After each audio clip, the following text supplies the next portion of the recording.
What most people get wrong about empaths is the idea that having very few friends, or none at all, must mean something is broken in them. The usual story sounds simple. They must be shy. They must be awkward. They must be hard to be around. Maybe they push people away. Maybe they do not know how to bond.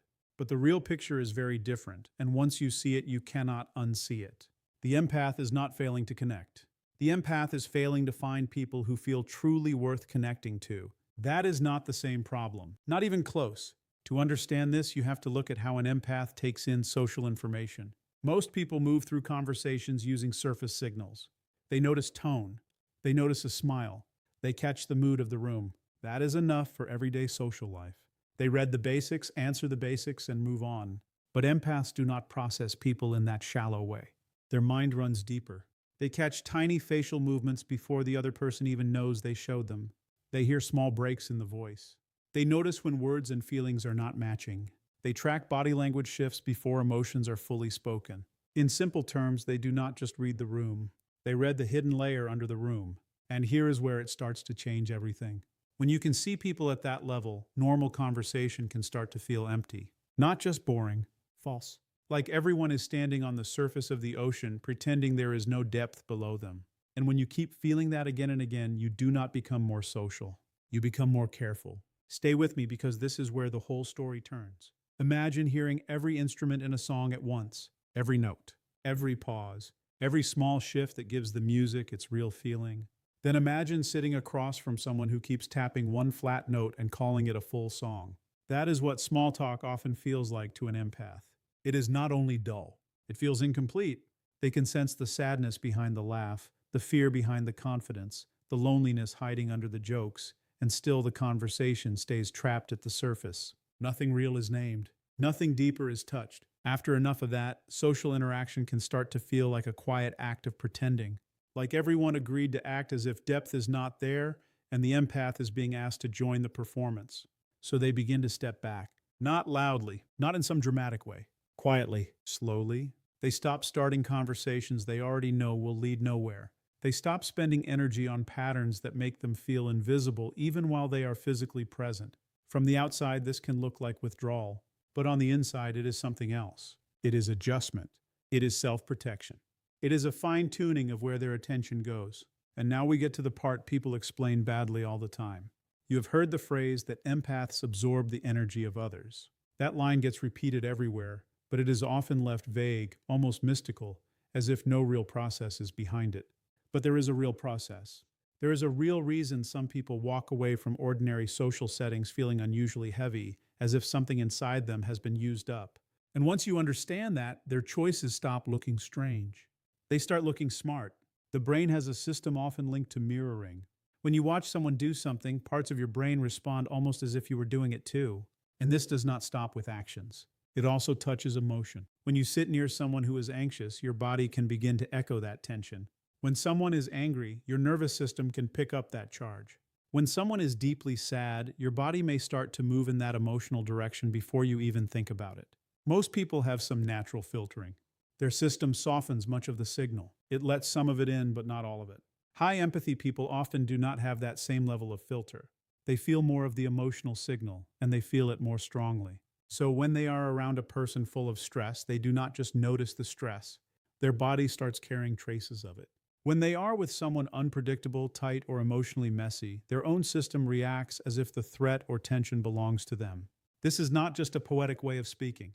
It is a real human response, and the cost adds up. Think about what that means in real life. An empath walks into a dinner, a gathering, a work event. A few people are tense from the day. Someone is forcing a smile. Someone is hiding resentment. Someone is trying too hard to seem calm. The empath is reading all of it at once, often without meaning to, often without being able to switch it off. By the time they leave, they are not simply tired. They are drained in a deeper way. What got used up was not just energy. It was their ability to regulate themselves while carrying feelings that were never theirs to begin with. And here is the twist most people miss. After enough of these experiences, the body learns.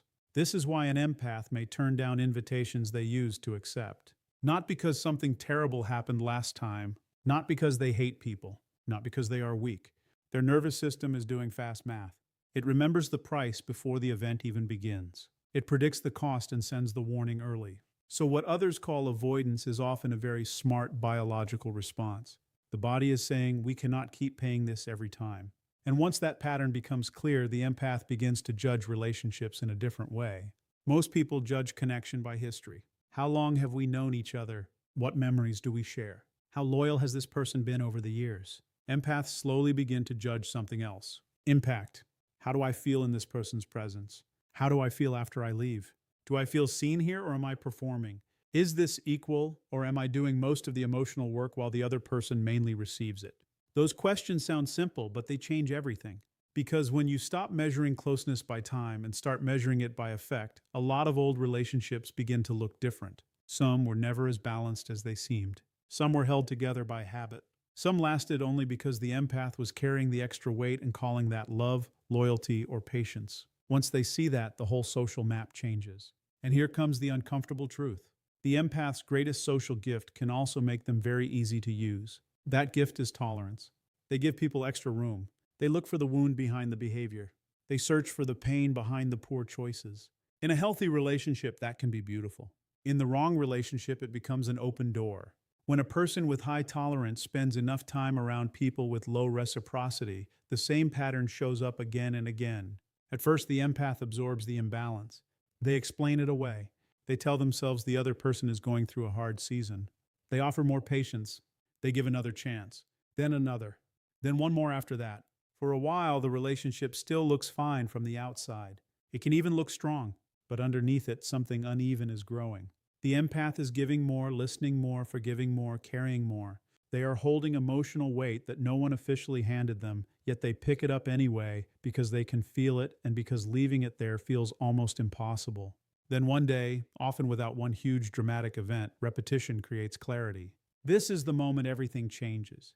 The empath stops seeing random isolated moments and starts seeing a pattern. Certain people only show up when they need help.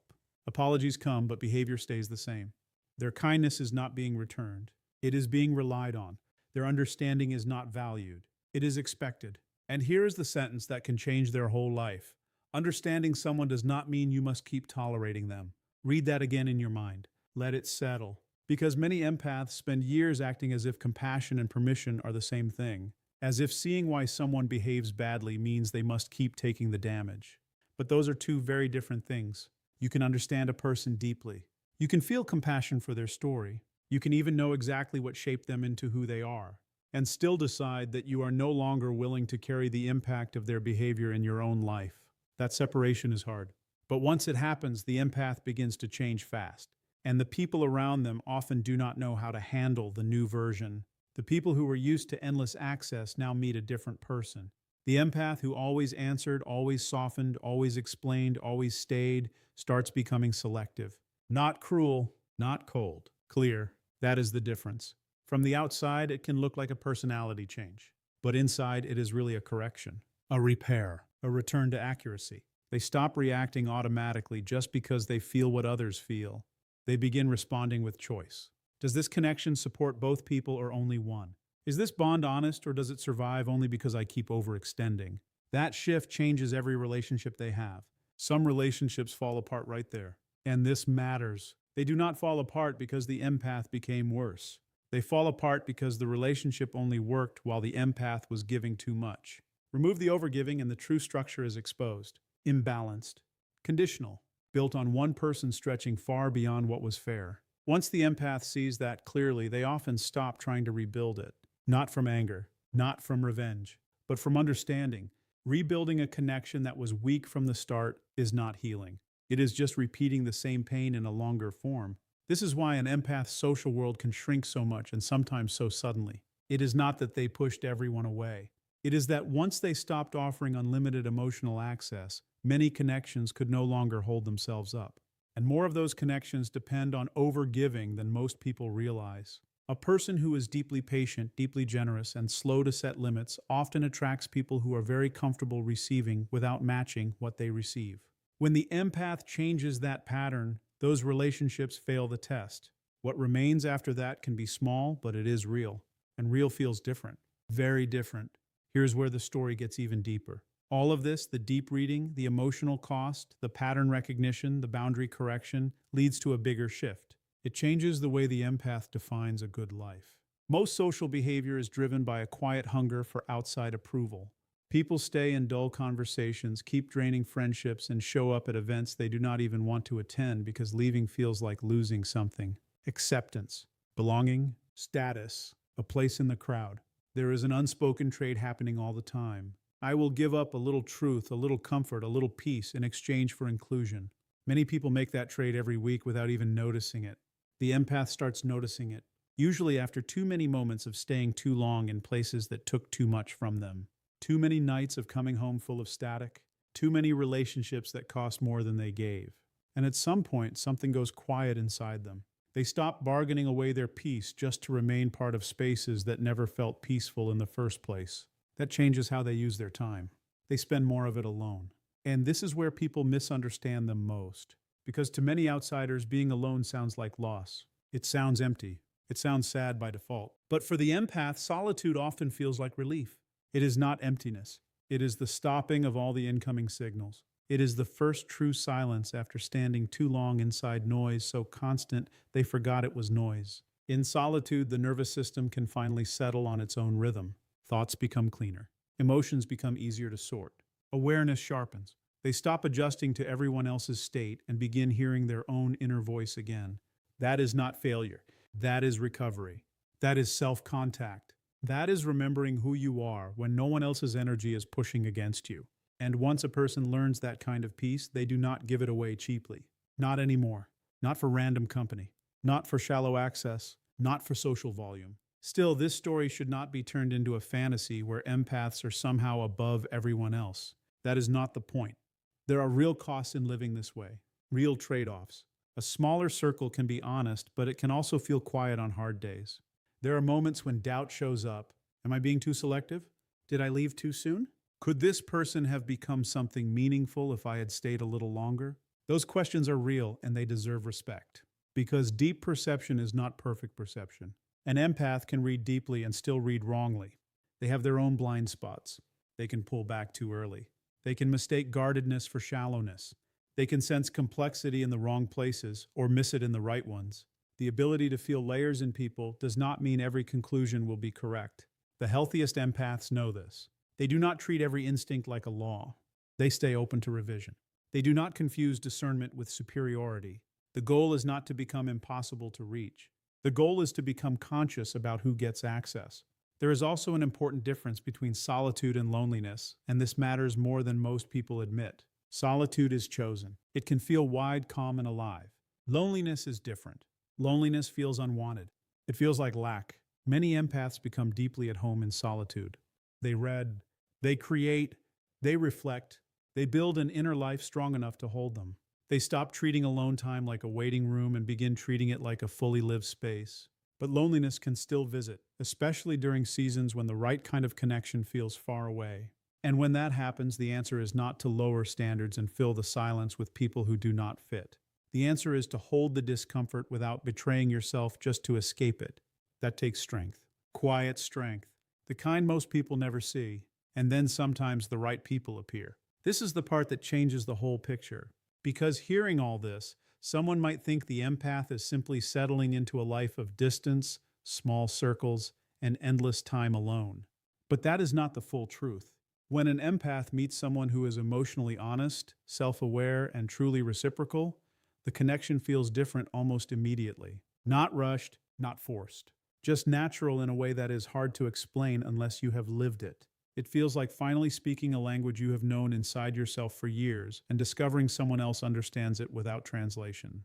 There is no need for performance, no need to hide depth, no need to pretend that the real conversation is not happening under the words. The bond can move deeper early because both people can handle depth without fear. And these relationships, though rare, are often some of the strongest that exist. They do not need endless drama to feel alive. They do not survive on one person carrying the emotional load. They do not require constant repair because they are built on something true from the start. One connection like that can nourish an empath more than 100 shallow ones ever could. And that is exactly why they are willing to wait. So when you look at an empath with very few friends, what you may really be seeing is the result of a long education in human behavior. They started the way many people do, open, hopeful, generous, ready to connect. They gave freely.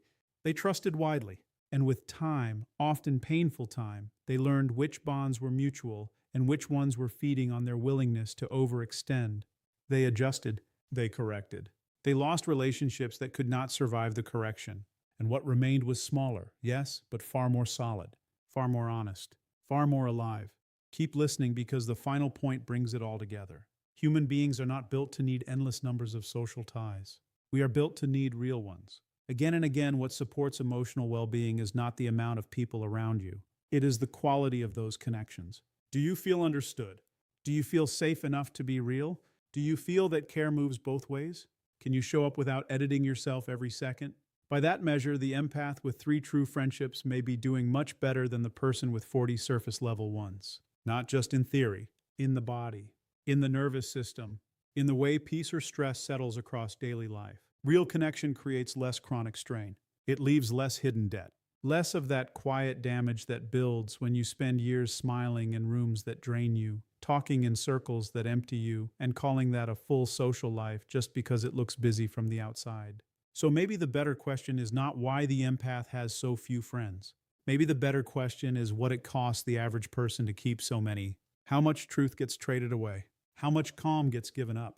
How much of the self gets cut into smaller pieces just to stay included in environments that never truly fit? The empath looked at that deal. They felt the price of it in their body, in their mind, in their spirit, and they decided the trade was too expensive. What they built instead may look quieter, smaller, more selective.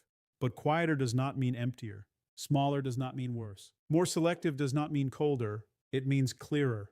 It means more honest. It means more peace, more self-respect, more room to breathe, more space to become fully themselves. And that kind of life is not something to pity. It is something to understand. It is something to notice with more care. And maybe, if we are honest, it is something a lot more people secretly want than they are willing to admit.